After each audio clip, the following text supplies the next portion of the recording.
December 3rd, 1944. Mid-morning over the island of Formosa. You can almost feel the humidity clinging to the skin of Lieutenant Hiroshi Tanaka as he adjusts his flight goggles, squinting against the bright sun. Around him, a squadron of Mitsubishi A6M Zeros hums softly, engines idling, wings glinting with fresh paint. Rumors had reached them. The Americans had a new fighter plane, the P-51 Mustang. Tanaka smirks, exchanging glances with Petty Officer Masaru Kinoshita. A new plane? Probably a tin can with wings, he says, laughter echoing across the tarmac. Their commander, Commander Satoshi Fujimoto, nods. The Yanks are desperate. This will be another scrap, he says. Confidence hangs in the air like the warm tropical haze, arrogance thick enough to taste. The pilots circle the airfield, revving their engines. Every detail, from the sleek fuselage to the polished propellers, is scrutinized. But in their eyes, the Mustang is just another Western toy. No chance it can catch a zero in a dogfight, Tanaka mutters. You can almost feel their disbelief, born of countless victories against Allied planes in the past. Yet beneath the laughter, a few uneasy glances flicker among the younger pilots. Reports mention speed, firepower, and endurance, but they dismiss them. To them, it's fantasy, a myth wrapped in American propaganda. Tanaka climbs into his cockpit, the smell of oil and hot metal filling the air, engines roaring to life.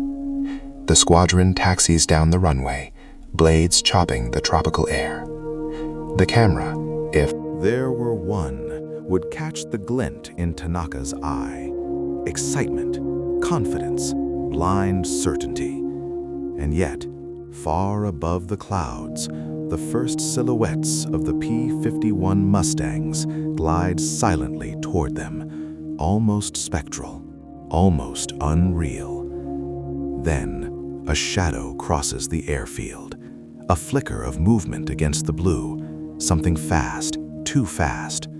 December 3rd, 1944, just past noon, 15,000 feet above Formosa. Lieutenant Tanaka tightens his grip on the stick, squinting against the sun. The hum of the Zero engines fills his ears, but something else cuts through the roar, the whisper of distant propellers, faster than anything he has seen before. At first, he thinks it's a mirage, a trick of the clouds. Then he sees it, the sleek, polished fuselage of a P-51 Mustang, sliding effortlessly into formation with surgical precision. Commander Fujimoto curses under his breath. Impossible, he mutters. His squadron had trained for speed, for maneuverability, for every tactic the Allies might throw at them, but nothing had prepared them for this. The Mustang glides past with a deadly calm, its nose gun barrels flashing. Tanaka's heart races as tracer rounds slice through the sky. His squadron reacts too late. The first Zero is hit. Smoke trails corkscrew behind it as it spirals downward. Panic flashes across the remaining pilots' faces. They had laughed, mocked, and dismissed the stories. Until now, the Mustang doesn't chase, it dominates. Its .5 caliber guns tear through the formation with uncanny accuracy. Every maneuver they've climbing, diving, rolling is anticipated. Every tactic fails. You can almost feel Tanaka's disbelief, the sudden cold grip of fear replacing laughter. He tries to gain altitude, banking sharply, but the Mustangs mirror every move, slicing through the sky like predators. His comrades are falling one by one, smoke curling into the cloudless air, leaving Tanaka isolated and shaking. Above the chaos, the Mustang pilots remain calm, almost serene. Major William Bill Dunham in the lead aircraft gestures to his wingman with precise hand signals. Every movement rehearsed, every attack calculated. The Americans had been training for this moment, and the Japanese pilots are only just realizing the scale of their opponent. And then, a flash of movement catches Tanaka's eye. A Mustang is climbing on his tail, faster than any Zero should climb. He pulls back on the stick, but it's too late. The world tilts violently as tracers streak past his cockpit. The sky over Formosa is no longer just a battlefield. It has become a theater of disbelief. Lieutenant Tanaka's squadron, once confident and mocking, now fragments under the relentless precision of the P-51 Mustangs. Smoke trails curl like dark ribbons through the sunlight, a grim ballet of fire and metal. Tanaka's hands shake. He can feel the heat of the engine, the vibrations through the control stick, but the fear that grips him is something heavier. Around him, comrades scream over the radio, orders, warnings, desperate cries, but it's all chaos. Commander Fujimoto's voice cracks. Form up, don't break formation. But formations are meaningless now. The Mustangs anticipate every maneuver. Every evasive dive, every climb, every roll is met with gunfire that cuts clean through the air. You can almost taste the acrid smoke. You can feel the terror of men who believed themselves invincible just an hour ago. Tanaka's mind races. How could a single plane or a handful of them dominate the skies so completely? He remembers the reports, the mockery in their briefings, and realizes the cruel irony. They had underestimated what they could not yet see. Major Dunham swoops past with deadly grace, his Mustang cutting a clean path through the enemy. Every pull of the trigger sends a Zero spiraling, engine sputtering, wings shredded. The Americans don't pursue recklessly. They conserve energy, anticipate reactions, and exploit every weakness. For Tanaka, the arrogance of his squadron collapses in seconds, replaced with a bone-deep panic. And then, at the edge of his vision, he sees a Mustang banking sharply, lining up for a shot on his wingman, Petty Officer Kinoshita. Smoke erupts from the Zero's fuselage, and it drops like a stone. Tanaka's stomach twists. He realizes the Mustang isn't just faster, it's smarter, more precise. The sky that once felt like home is now a trap. He grits his teeth, trying to climb, to survive, but the air around him feels electric with the inevitability of destruction. How had the Americans turned this new machine into such a perfect instrument of war?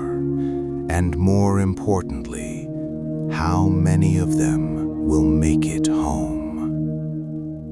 By late afternoon, the battle over Formosa has reached a terrifying crescendo.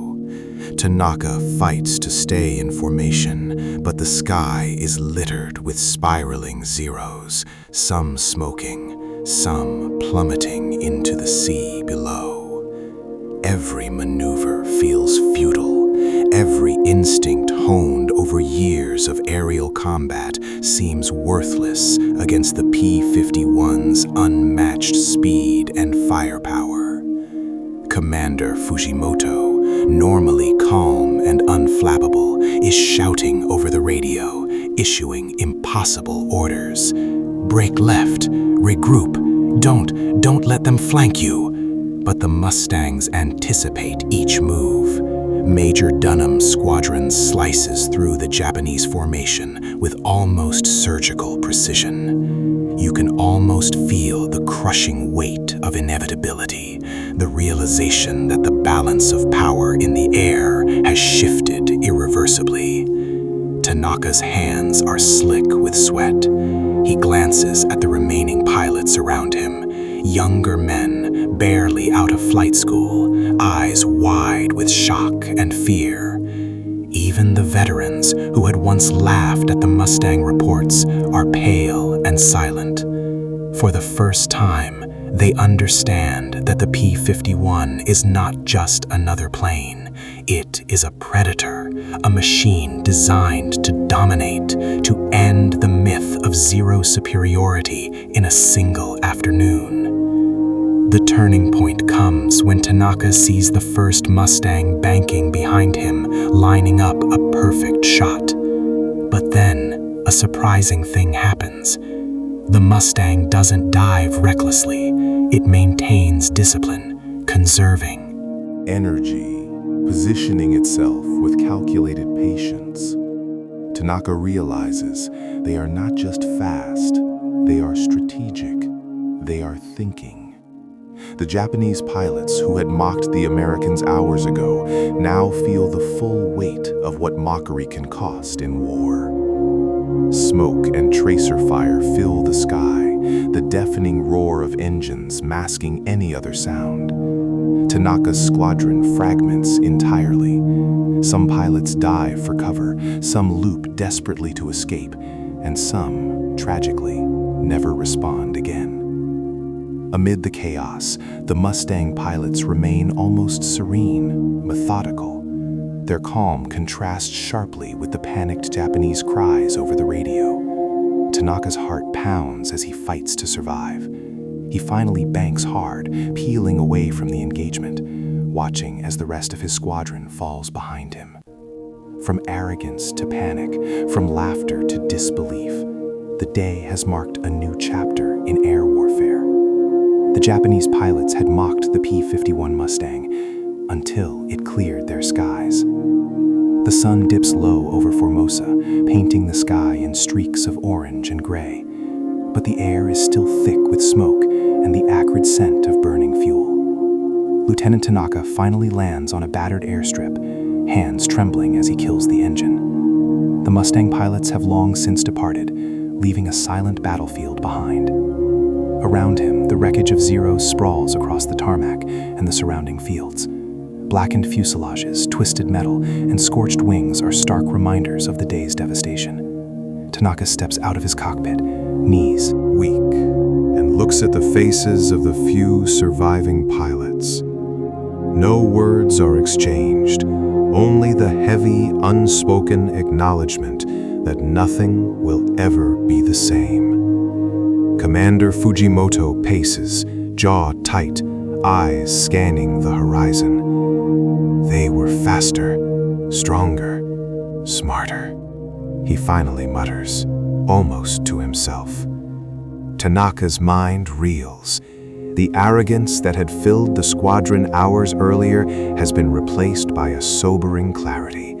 The Americans had not just introduced a new plane, they had introduced a turning point in the war.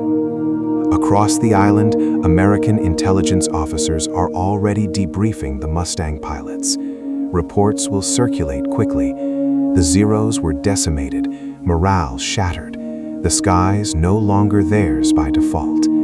The P-51 had proven that technological innovation, combined with tactical discipline, could reverse the balance of power. You can almost feel the shock reverberating thousands of miles back in Tokyo. The myth of invincibility, of zero superiority, has been shattered. Tanaka sits alone by his plane, staring at the setting sun. He had mocked the Mustang. He had laughed, and now he is left with nothing but the memory of how swiftly and utterly it destroyed the illusion of Japanese air dominance.